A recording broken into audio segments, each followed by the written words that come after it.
खंड 2 प्रतिलेखन संख्या 23।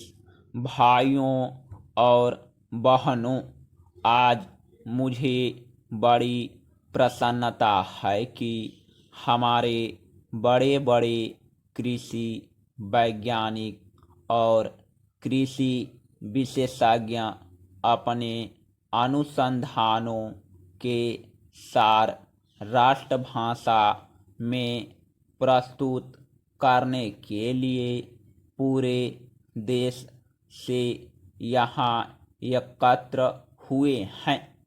मैं तो हमेशा ही कहता रहा हूँ कि किसानों तक नई जानकारी उनकी ही भाषा में पहुँचाई जा सकती है। आपने अच्छा किया कि श्री गणेश राष्ट्रभाषा हिंदी से किया।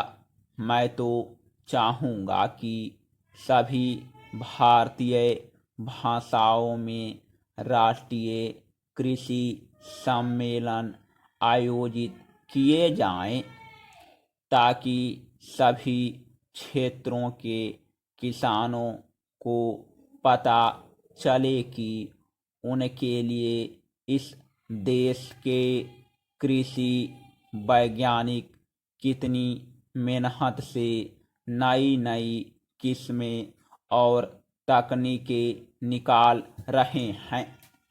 अब से 3 दिन बाद हम नए वर्ष में प्रवेश करेंगे।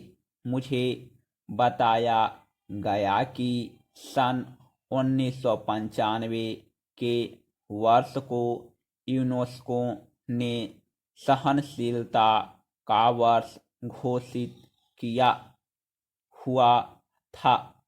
शायद भारत में इसके बारे में ज़्यादा चहल पहल या चर्चा नहीं हुई, क्योंकि भारत देश और भारतीय लोग तो हैं ही सहनशील।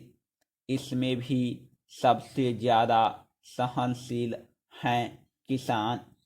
आप हिसाब लगा लो, हर तरह से भारत का किसान संसार का सबसे सहनशील प्राणी सिद्ध होगा।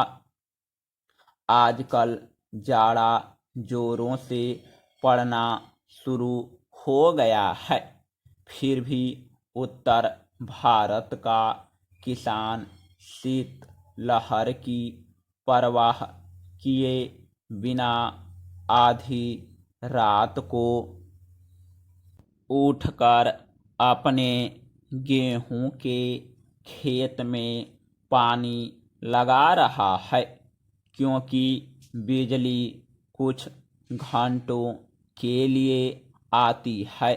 किसान ठंड सहकर फसल उगाएगा और फसल पकते पकते गर्मियाँ शुरू हो जाएंगी, तो जेठ की तपती धूप में वह खेतों में कटाई व मड़ाई का काम करेगा।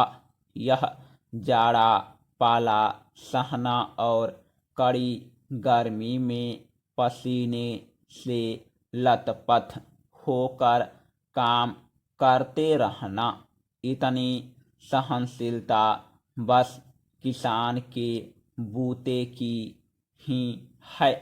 फिर हिंदी बोलने वाला तो और भी ज़्यादा सहनशील है, हर हाल में जी रहा है। गेहूं चावल विदेशों में किस भाव बिकता है और हम उसे क्या भाव देते हैं? हर चीज़ के दाम आसमान पर पहुंच गए हैं। महंगाई कितनी बढ़ गई है, मगर किसान की मेहनत का पूरा मुआवजा देने में हम 10 बहाने बनाते हैं, और किसान है कि बर्दाश्त कर रहा है।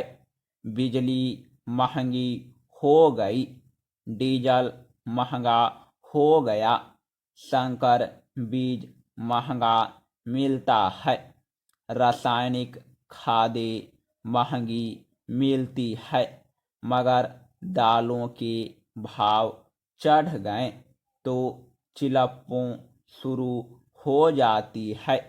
मेहनत करता है किसान और उसकी मेहनत पर फलते फूलते हैं बिचौलिए, मंडी के दलाल, आलू के चिप्स बनाने वाले व्यापारी, उसकी फसलों का तेल निकालने वाले व्यवसायी, ये सारी बातें सहते हैं।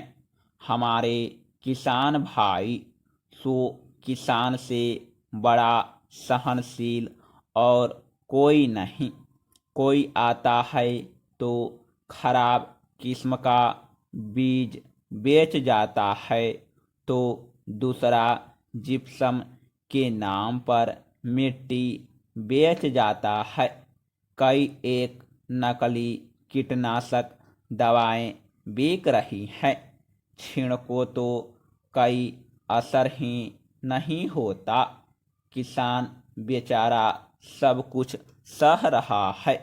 मैं समझता हूँ कि यहाँ जो कृषि वैज्ञानिक हिंदी में अपने शोध पत्र प्रस्तुत कर रहे हैं, वे भी बड़े सहनशील होंगे। समाप्त।